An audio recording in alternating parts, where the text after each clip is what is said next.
Welcome back to the deep dive.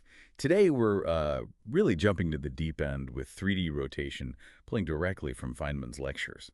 It gets pretty wild compared to simple linear motion. It really does. I mean, rotation in 2D, like around a fixed axis, that feels manageable. But generalizing it properly into 3 dimensions, that's genuinely one of the trickier spots in classical mechanics. That seems like a huge leap. So our mission today is basically to get that shortcut Feynman talks about. How do we go from that simple 6-bar YF6 style calculation for torque in 2D to something that works everywhere in 3D? What's the key? Right. The core issue is making it consistent. You need a system where the rules work no matter how you orient your coordinates. The starting point, according to Feynman, is realizing this relationship holds for any plane you pick $6. Okay, so the torque in, say, the $6 plane is always the rate of change of the angular momentum in that same plane. Right. Deal, deal, deal. Exactly. That holds true across all planes. And that consistency, that plane independence, is the big clue. It strongly suggests there's a deeper vector structure underneath it all. Okay, so how do we actually prove that structure exists? Feynman uses this thought experiment, right, with the two observers, Mo and Joe. That's the classic way to show why we can treat torque as a vector. You've got Mo with his 6LOS YZ axis, then Joe comes along with his axis 6L's YZ, just rotated a bit relative to Mo's. And they both look at the same physical situation, calculating the torques. Precisely. Now, the crucial test is this.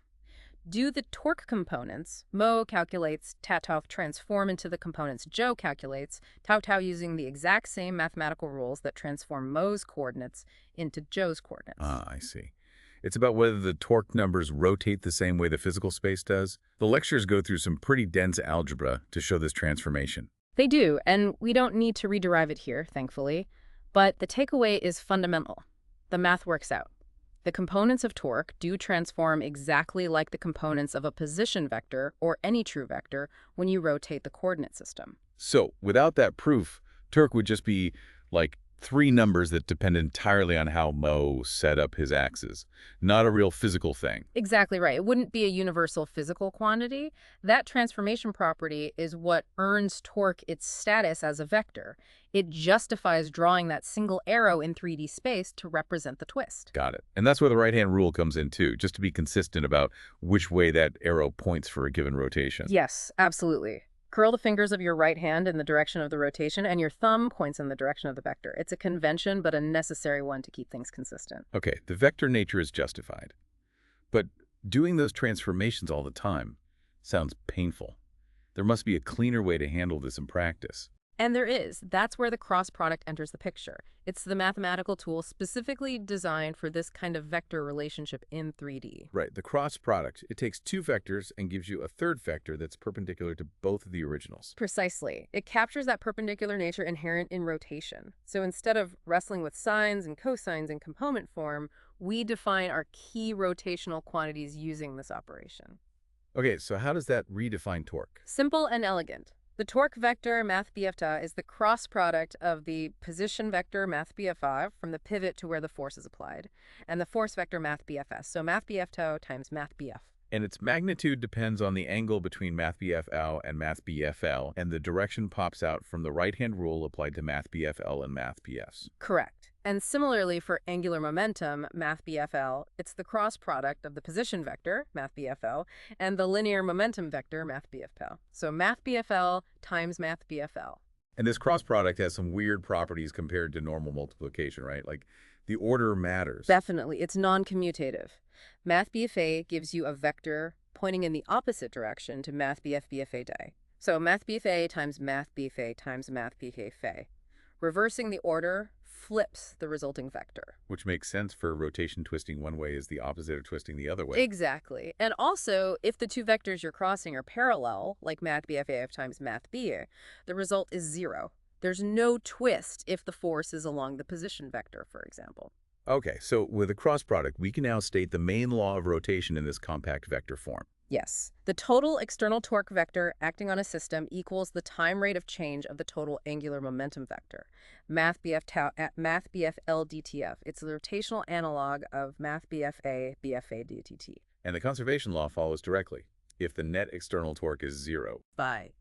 Then math BFL dt is 0, which means the total angular momentum vector math BFL is constant. And crucially, that means both its magnitude and its direction stay the same. That conservation is what you see in that classic demo, right? The person on the scroll chair holding a spinning bicycle wheel. Perfect example. You start at rest, total math BFL is 0. The wheel is spinning, let's say its math BFL points up. Okay. Now you flip the wheel over, its angular momentum vector now points down. But the total math BFL of you plus chair plus wheel must still be 0 because there was no external torque. So to cancel out the wheel's downward math BFL, the chair and I have to start spinning the other way, creating an upward math BFL. Exactly. The system conspires to keep the total vector sum math BFL conserved. You're forced to rotate. That makes sense. But things get really weird, almost magical with the gyroscope, don't they? Yeah. That's the precession part. That's where this vector law, math BF d math BFL dt, shows its power in a really counterintuitive way. Let's picture it. A fast spinning wheel, like a top, supported at one end. Gravity pulls down on its center of mass. Right, so naively you'd think gravity just pulls it down. It should fall over, but it doesn't. It just swings around slowly horizontally. Why? Let's think about the vectors. The initial angular momentum, math BFL dollar, is large and points along the axis of the spinning wheel. Let's say it's horizontal for simplicity. Okay, math BFL dollars is horizontal. Now gravity pulls down. That force, acting at the center of mass some distance away from the support point, creates a torque. Math BF tau, use the right-hand rule. Math BFL is horizontal. From support to center of mass, math BF is down. The torque math BF tau comes out, also horizontal, but perpendicular to math BFL. Crucially, it's also perpendicular to the initial angular momentum math BFL dollars. So the torque is trying to twist it sideways, not downwards. It's acting at 90 degrees to the spin axis. Precisely. And since math BFL dtt, the change in angular momentum delta math BFL must be in the same direction as the torque math BFL. Which means delta math BFL is also horizontal and perpendicular to math BFL dollars. Yes. So you have this large existing vector math BFL dollars, and you're constantly adding a tiny vector delta math BFL that's always perpendicular to it. What happens when you add a small perpendicular vector to a large vector? It changes its direction slightly, but not really its length. Exactly. The direction of math BFL gets nudged sideways, but its magnitude, related to the spin speed, barely changes. And since the torque is always there and always horizontal and perpendicular to the current math BFL, the tip of the math BFL vector just keeps getting nudged sideways, tracing out a circle. So the axis of the gyroscope swings around horizontally. That's the precession. Gravity's torque isn't making it fall, it's making it turn. That's the miracle. It's a direct consequence of the torque being perpendicular to the angular momentum. It changes math BFL's direction, not its magnitude. Feynman also mentions nutation, that little wobble you sometimes see. Yeah, that's a more complex initial motion. When you first let go, there can be a sort of bobbing up and down superimposed on the precession. It usually damps out pretty quickly due to friction, leaving just the steady recession we described. It's a secondary effect. Okay, that clarifies the gyroscope.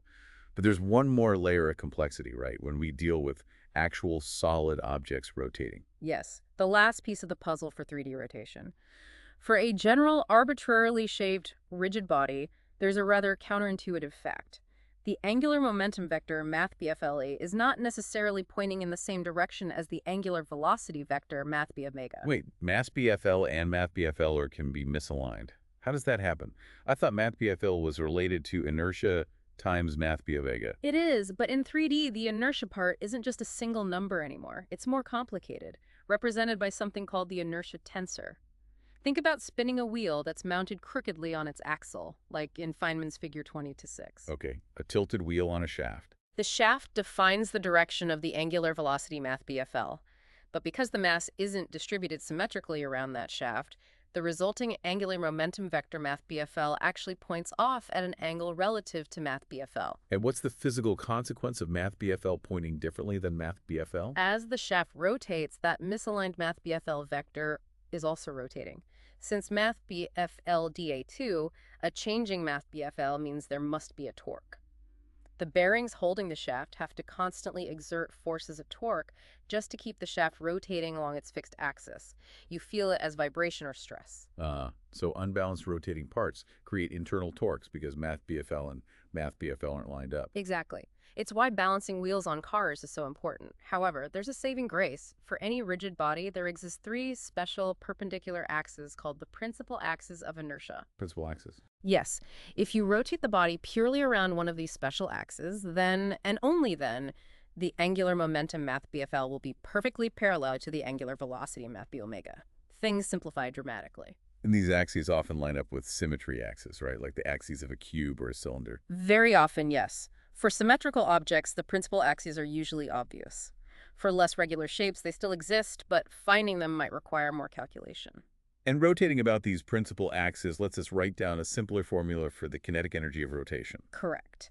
If you align your coordinate system with the principal axis, 6x was easier, and the body has moments of inertia x2, x's about these axes, then the total rotational kinetic energy is just the sum of the energy for rotation about each axis. Tex 1 omegas 2 plus frame omegas 2 plus frame omegas 2 plus frame 1 gigas, it breaks down nicely, but only when using these special axes. Okay, that brings us full circle. We started needing a 3D version of rotation, found we had to prove torque transforms like a vector, adopted the cross product for math BFP and math BFL. Math BFLT is how math BFL explains everything, including gyroscopes. And finally saw that for real objects, math BFL isn't always aligned with math BFL unless you're rotating about a principal axis. It's quite a journey. The gyroscope really is the star illustration, showing how that perpendicular torque changes direction, not speed. It truly is. And it highlights Feynman's closing point beautifully. Think about the messy coordinate transformations we started with just to prove torque was a vector. Yeah, that looked intimidating. But out of all that complexity emerges this incredibly simple, powerful mathematical operation, the cross product, and this elegant vector law, math BFL dt, that governs all rotation. Feynman calls the fact that nature allows such a simple mathematical expression to capture this complex behavior a miracle of good luck. It's like the math simplifies just when we need it most. A beautiful way to see the underlying structure. It really is. The apparent complexity gives way to a deeper mathematical simplicity. Well, that's definitely something to mull over. Thank you for joining us on this quite challenging deep dive into 3D rotation. Hopefully you feel a bit more comfortable navigating those vectors now. Thanks for having me. Keep exploring.